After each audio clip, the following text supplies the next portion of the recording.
कहानी विधवा औरत का मासूम बच्चा। मैं एक कमज़ोर टूटे फूटे मकान के पास से गुजर रहा था कि अचानक से मुझे उस घर के अंदर से एक बच्चे की रोने की आवाज़ आई। उस बच्चे की आवाज़ में इतना दर्द था कि मैं पास जाकर वह बच्चा क्यों रो रहा है यह मालूम करने से खुद को रोक ना सका। पास जाकर मैंने देखा कि एक माँ अपने 10 साल के बेटे को आहिस्ता से मारती और बच्चे के साथ खुद भी रोने लगती। मैंने आगे होकर पूछा, बहन जी आप इस छोटे से बच्चे को क्यों मार रही हो जबकि आप खुद भी रोती हो। उसने जवाब दिया, भाई साहब इसके पिताजी स्वर्गवासी हो गए हैं और हम बहुत गरीब हैं। उनके जाने के बाद मैं लोगों के घरों में झाड़ू पोछे का काम करके घर और इसकी पढ़ाई का खर्च बमुश्किल जैसे तैसे उठा रही हूँ। और यह नालायक स्कूल रोजाना देर से जाता है और रोजाना देर से घर आता है। जाते हुए रास्ते में कहीं खेल कूद में लग जाता है, पढ़ाई की तरफ जरा भी ध्यान नहीं देता। ये रोजाना अपनी स्कूल की ड्रेस भी गंदी करके आता है। मैंने बच्चे और उसकी माँ को जैसे तैसे थोड़ा समझाया और चल दिया। इस घटना को कुछ दिन ही बीते थे। एक दिन सुबह सुबह कुछ काम से मैं सब्जी मंडी गया। अचानक मेरी नज़र उसी 10 साल के बच्चे पर पड़ी जो रोजाना घर में मार खाता था। मैंने देखा कि वह बच्चा मंडी में घूम रहा है और जो दुकानदार अपनी दुकानों के लिए सब्जी खरीद कर अपनी बोरियों में डालते तो उनमें से कुछ सब्जी नीचे जमीन पर गिर जाती थी। वह बच्चा झट से उसे उठाकर अपनी झोली में डाल लेता। मैं यह नज़ारा देखकर असमंजस में सोच रहा था कि ये कर क्या रहा है, आखिर चक्कर क्या है। मैं उत्सुकता से उस बच्चे का चोरी चोरी पीछा करने लगा। जब उसकी झोली सब्जी से भर गई तो वह सड़क के किनारे बैठकर ऊंची ऊंची आवाज़ लगाकर उन सब्जियों को बेचने लगा। मुंह पर मिट्टी, गंदी ड्रेस और आंखों में नमी।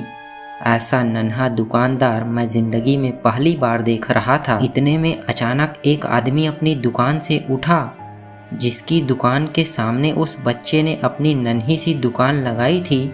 उसने आते ही एक जोरदार लात मारकर उस नन्ही दुकान को एक ही प्रहार में पूरी सड़क पर बिखेर दिया और बाजू से पकड़कर उस बच्चे को भी उठाकर धक्का दे दिया। वह बच्चा आंखों में आंसू लिए चुपचाप दोबारा अपनी सब्जी को इकट्ठा करने लगा और थोड़ी देर बाद अपनी सब्जी एक दूसरे दुकान के सामने डरते डरते लगा ली। भला हो उस शख्स का जिसकी दुकान के सामने इस बार उसने अपनी नन्ही दुकान लगाई।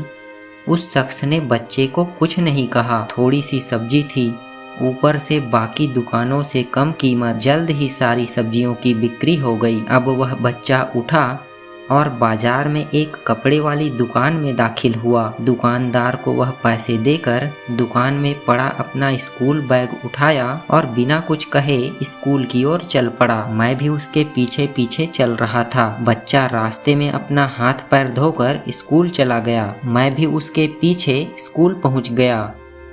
जब वह बच्चा स्कूल पहुंचा तो 1 घंटा लेट हो चुका था, जिस पर उसके टीचर ने डंडे से उसे खूब मारा। मैंने जल्दी से जाकर टीचर को मना किया कि मासूम बच्चा है, इसे मत मारो। टीचर कहने लगे कि ये रोजाना 1-1.5 घंटे लेट ही आता है और मैं इसे रोजाना इसी तरह सजा देता हूँ कि घर से स्कूल वक्त पर आए। कई बार मैं इसके घर पर भी खबर दे चुका हूँ लेकिन फिर भी ये सुधरता ही नहीं है। खैर, बच्चा मार खाने के बाद क्लास में बैठकर पढ़ने लगा। मैं उसके टीचर का मोबाइल नंबर लिया और घर आ गया। घर पहुंचकर एहसास हुआ कि जिस काम के लिए सब्जी मंडी गया था वह तो भूल ही गया। इधर मासूम बच्चे ने घर आकर माँ से एक बार फिर मार खाई। देर रात तक मासूम बच्चे की इन हरकतों को सोचकर मेरा दिल उस बच्चे के प्रति करुणा से भरा जा रहा था। मैंने सुबह उठकर फौरन उस बच्चे के टीचर को कॉल की और आग्रह किया कि मंडी के वक्त हर हालत में मंडी पहुँचें। टीचर मान गए।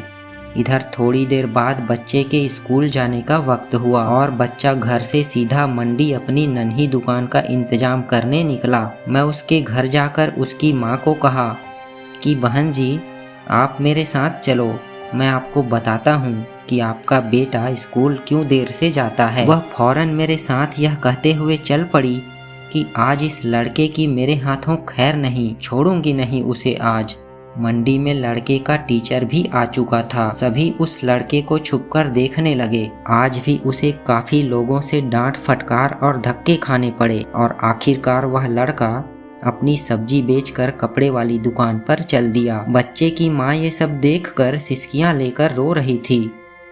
मैंने टीचर की तरफ देखा तो टीचर भी भावुक थे। दोनों को देखकर ऐसा लग रहा था जैसे उन्होंने किसी मासूम पर बहुत जुल्म किया हो और आज उनको अपनी गलती का एहसास हो रहा हो। उसकी माँ घर चली गई और टीचर भी स्कूल चला गया।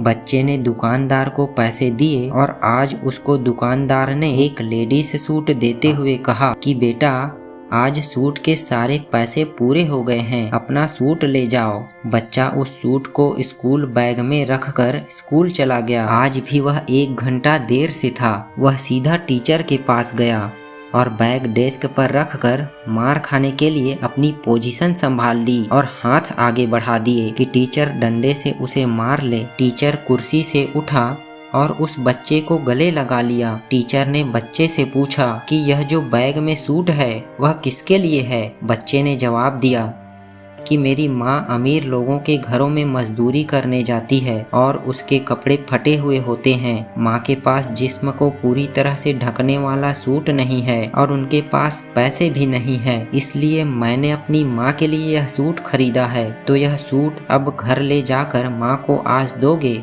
मैंने बच्चे से सवाल पूछा। बच्चे ने जवाब दिया, नहीं अंकल, अब मैं इसे दर्जी को सिलाई के लिए दे दूंगा।